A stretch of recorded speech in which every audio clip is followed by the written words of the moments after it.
everyone! And welcome back to Danganronpa! Are you ready for the closing argument? I did not expect the closing argument to be this soon. So everyone is introduced. There's everyone. And, Junko says hi to Makoto.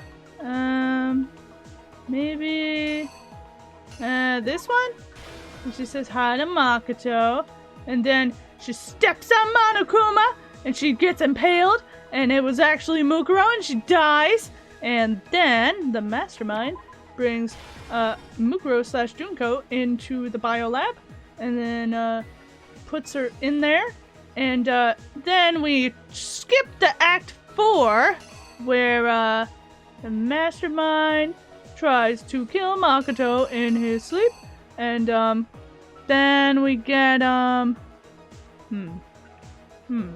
Okay, I'm making sure I got that one right.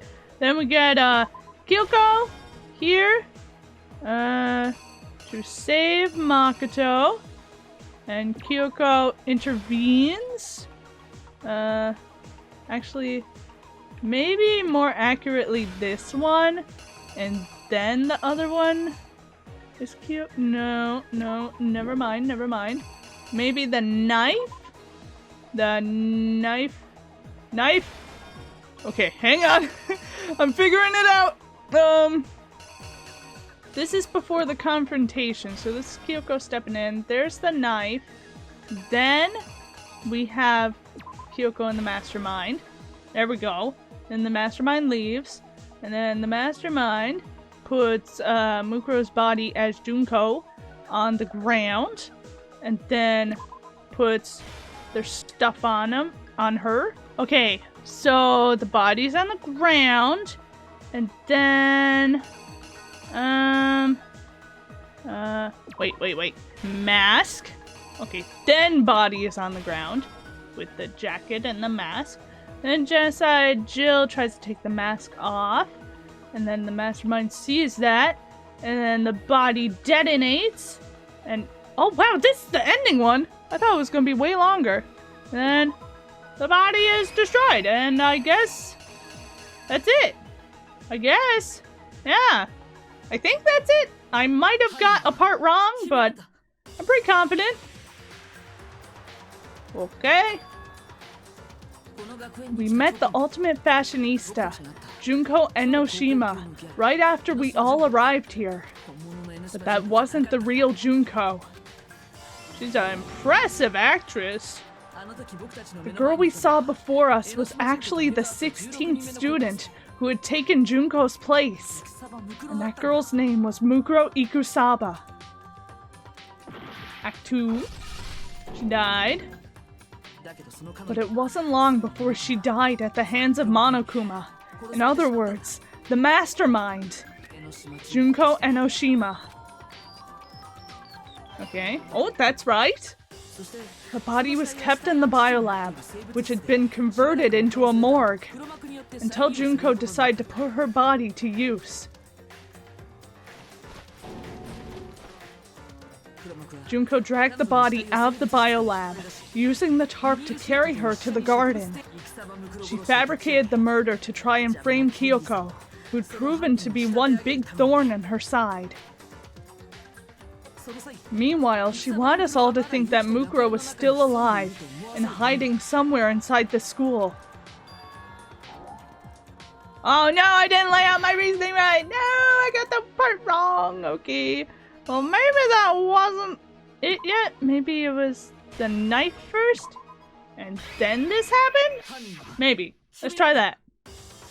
Is this right? Meanwhile, she wanted us all to think Mukuro was still alive and hiding somewhere in this school. Okay, it's right. Good. Oh, that's right too. Good. So she put on a mask and then attacked me. Oh, that's right. Okay. After making sure I'd gotten a good look at the mask, she left the room. Then she put the same mask on Mukuro's body. This was all to make us think the person who attacked me and the corpse were one and the same. She wanted us to believe the murder had only recently taken place. which is pretty smart. Okay. And a bomb, and the body exploded, and boom! That's it! Finally, by strapping a bomb to the body, she was able to destroy any remaining evidence. She needed to hide the body's true identity. She had to make sure we didn't find out it was actually the same person we met in the beginning. This is the truth behind Mukuro's murder. And the one who carried it all out is the true mastermind, the one controlling Monokuma. Ooh, Monokuma! Junko! The real Junko Enoshima! Junko Enoshima! Complete! That's the whole story behind this incident. Well, what do you have to say to that? Ooh, nothing! Nothing! What? Are you broken again? You can't get out of this, so don't even try! Ooh. Come on, it's time you finally revealed yourself! It's not like you're an endangered species or something! How long do you plan to keep hiding? Give it up, Junko. The game's over. Over? Did you really think the story would end once we reached the climax of the case? Wrong! There's still plenty more to go! Oh no! Oh, Monokuma! Ooh! Oh, there she is! There she is! Junko Enoshima, the ultimate despair! She has bright blue eyes! Hi, Junko! We have been waiting so very long for peasants like you to appear! If you swear your fealty to us, we will reward you with half of the entire world! We've even drawn up the deed already! We will grant your honor, status, and some of our home cooking! Have you made your choice? Will you serve under us? No thanks. Oh, did you think I was being serious? Sorry, I was just messing with you. It's been so long since I've had an audience. Even I'm not sure what kind of role I'm supposed to play. This is the mastermind? She's the real Junko Enoshima. Anyway, looks like I've finally been set free. Having to play Monokuma all the time, day after day. It was like I was stuck in purgatory, or like a slow suicide. I get bored so easily, you know. Your face! Huh? What about my face? What's wrong with my beautiful face? People have told me I'm cuter than 100 chihuahuas combined. I feel like this isn't the first time I've seen you. No, I do remember seeing it in the magazine. I'm sure I've seen her too somewhere. It was definitely before I got to this school. Oh, before? Before you got to the school. I guess you told me the answer. That's right. It was before I ever came to this school. I remember seeing a magazine cover. Oh, okay, you saw it before. And you were on it. Wow, you really have a pretty good memory. I guess that's why you've made it this far, huh? So I was right. Then what you told me in the main hall when this all began. I've seen her on tons of magazine covers, but I feel like it doesn't quite match up to reality. Huh? Oh, are you talking about my cover photos and junk? Well, of course, those are totally photoshopped. Photoshopped? Yeah, you know, edited to hell and back with like computers and junk. Oh, so they aren't real. Sometimes a little lie is necessary to keep things moving along. Wouldn't you agree? That explains why she didn't quite seem the same. Because she was a different person all along. I'm me. and Mukuro is Mukuro. She tried her best, but there's just no way she could have passed as the ultimate fashionista. Two people can never become one as long as the walls of mind and body exist. Not even if they're twins. Twins? I know, it's such a cliche, right? I'm almost embarrassed to admit it. So basically, Mukuro and I had your stereotypical twin relationship. The older sister, tough and proud, that was Mukuro. The younger sister, smart and cute, that was... me! Junko fucking Enoshima! And together, we were the Despair Sisters, aka the Ultimate Despair! Whoa, she's a totally different person now! Like I said, I get bored easy as hell! I even get fucking bored with myself! But if you're twins, why do you have different last names? Ugh, that again! You have any idea how many times people ask me that shit? Maybe it's new to your dumbass, but it bores me to tears, answering the same questions over and over. Just make up whatever answer you want. I don't give a shit. The truth's fucking lame anyway. But if she was your twin, that means you killed your own sister? And for reasons deeper and darker than the ocean. Ha! As if. Well, I suppose I better explain.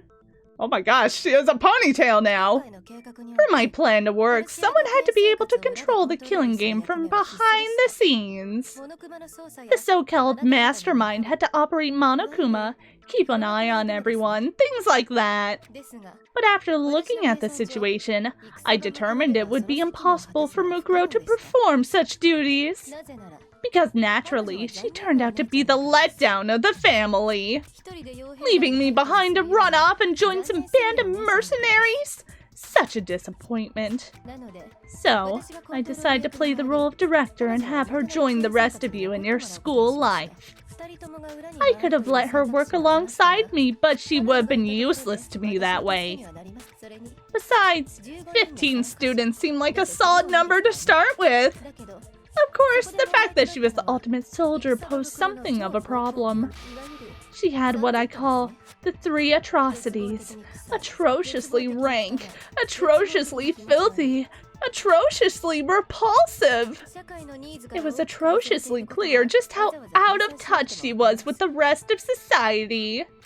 Meanwhile, my ultimate fashionista status has an undeniable appeal that I didn't want to go to waste. And that's why you switched identities? Sadly, her inability to match my personality was even greater than I calculated. It was a lost cause. She was nothing more than a bit player, an extra unworthy of lines. Being the utter disappointment that she was, anyone would have expected her to get killed off right away. Which is precisely why I killed her, to meet everyone's expectations. That can't be your only reason, can it? Well, no, of course not. I also did to avoid becoming bored. I've never been a stickler for following a plan to the letter, you know. Oh man! If I planned everything out and knew just what was gonna happen, that'd be so boring! So I changed things a little bit and decided to use Mukuro to make a little point.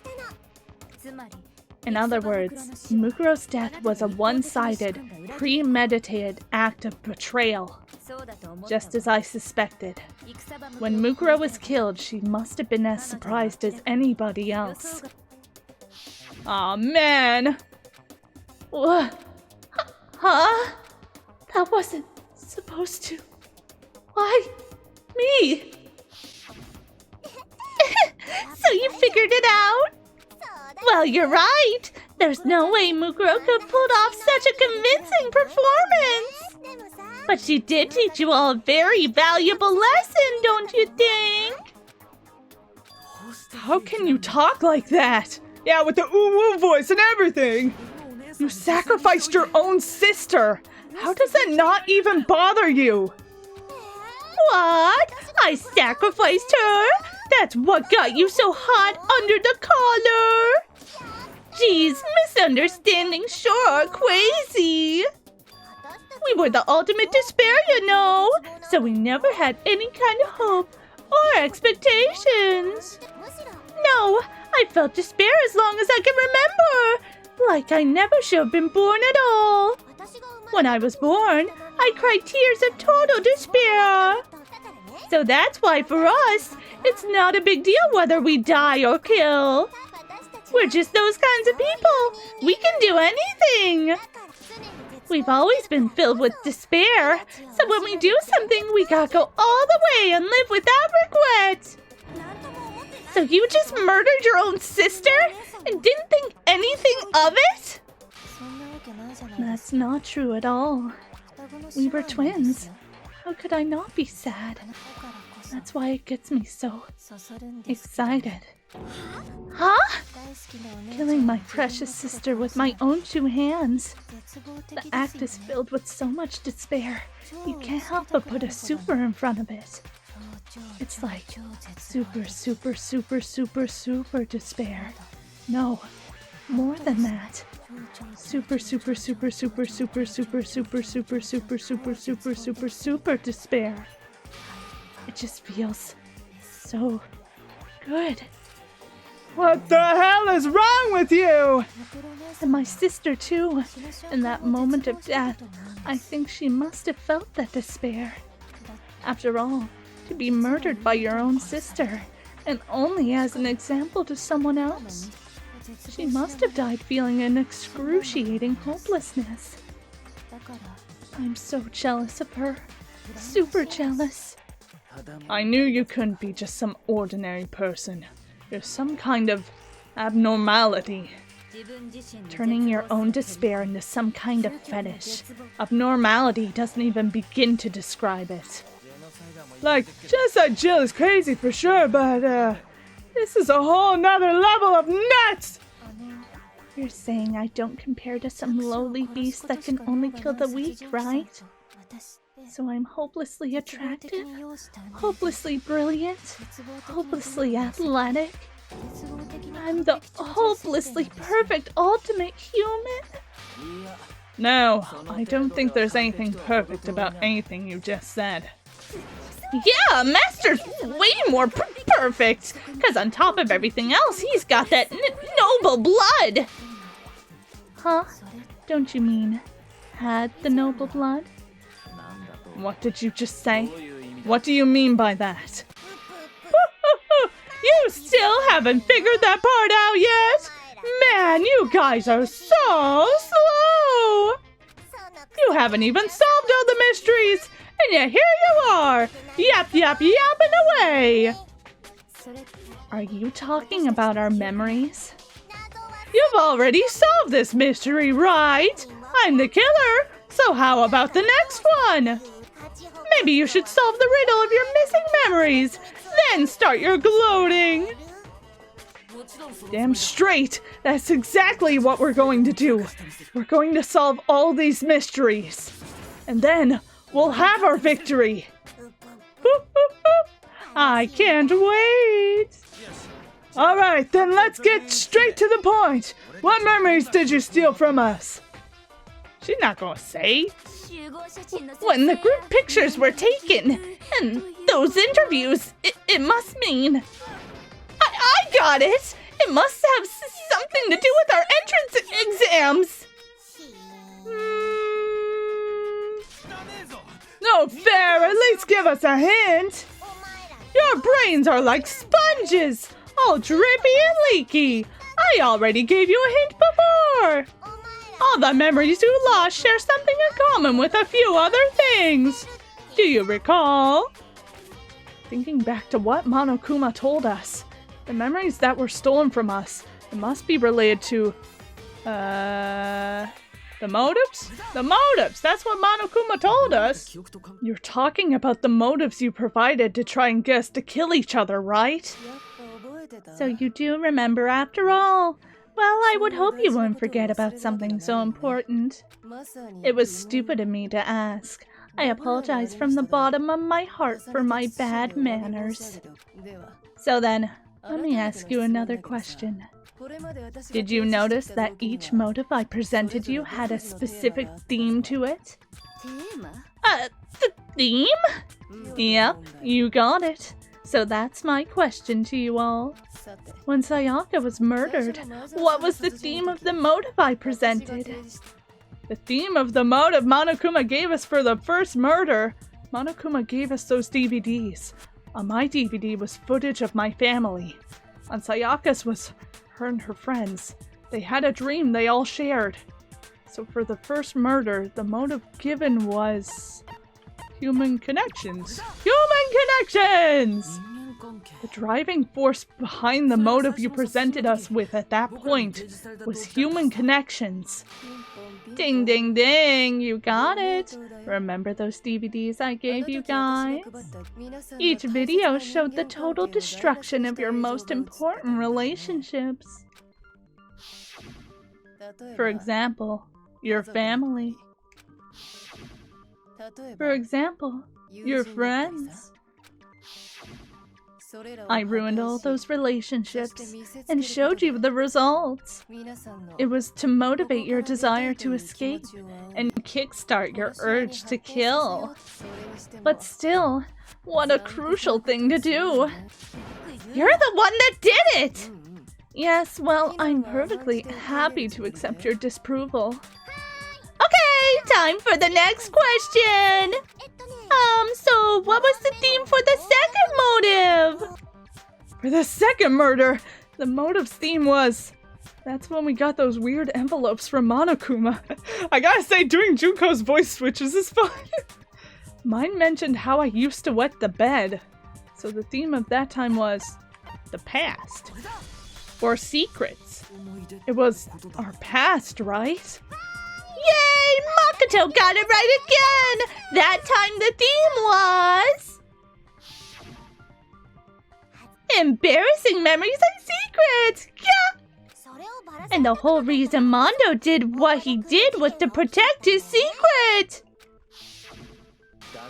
So, how long do you plan on dragging this out? Relax, relax! Okay, on to the next question! So, what was the motive for the third murder? The theme for the third murder was... The reason Celeste turned to murder was... she wanted to buy a European castle and live there with a bunch of handsome men. So that time the motive for murder was greed! Because she was greedy! It was money, wasn't it? Greed. Seek and destroy! Hell yeah, you got it again! Whoa! Goddamn straight it was money! Celeste killed Hifumi and Taka for a little personal gain. Her greed led to all kinds of death and destruction. What's the point of all this? Why are you making us go through this case by case? Don't worry, sweet cheeks. Just one more to go. Now, can you tell me the motive behind crazy-ass Sakura's crazy-ass death? The motive in the case of Sakura's death was... what was it that made Sakura decide to kill herself? It had to do with Monokuma exposing Sakura's secret. So the theme of the motive of the first game was... secrets? Blackmail? Blackmail. Betrayal. Oh no! No! That was wrong! That's it! Monokuma blackmailed Ogre to get her to kill us! Huh? What you call blackmail, I call doing business! Seriously, you just don't get it! Poof, poof, poof. There's no doubt Monokuma tried to coerce Sakura into killing one of us. But that's not what led to Sakura killing herself. There was another reason. Oh, I embarrassed myself again! And in front of Junko, no less! Oh, gosh. The theme was... betrayal. Betrayal! Yay! In her case, it was betrayal. Precisely. You see, once I revealed Sakura's betrayal, that led to everything that came afterwards. Anyway, it looks like you answered all my questions correctly. How painfully delightful. But what's the point? What meaning is there in asking those questions now? Relationships, secrets, money, betrayal. These are all pretty standard motives, right? The most normal of normal. Totally middle of the road. But of course, those aren't the only motives that exist in this world. In fact, there are as many reasons to kill as there are people on Earth. They compel humans to kill each other, bringing despair to the world. That's what we refer to as the seed of despair. Seed of despair? Just as water, air, and food promote growth in living things, the seed of despair also needs nourishment. And that nourishment is hope. Despair can grow only in the presence of hope. Two sides of the same coin, divided by a razor-thin line. Such is hope and despair. How much longer is this stupid speech of yours? Weren't we discussing our missing memories? Why are you trying to change the subject? If you would listen, you would see I'm not changing the subject. We are discussing your memories. What I'm trying to say, the seed of despair is closely tied to your own memories. How so? You see, by taking away your memories, I gave you hope. Of course, that hope merely existed to be consumed by despair. How could taking away someone's memories give them hope? Well, I think I'm going to end this wacky episode of Danganronpa here, and we're going to continue in the next episode. Let me know how you feel about the Junko reveal in the comments below. And if you want to, you can like, comment, subscribe, do whatever you want, and I'll see you in the next episode, Danganronpa, tomorrow, and hopefully my voice recovers from all the Junko switching up her voice. Bye-bye!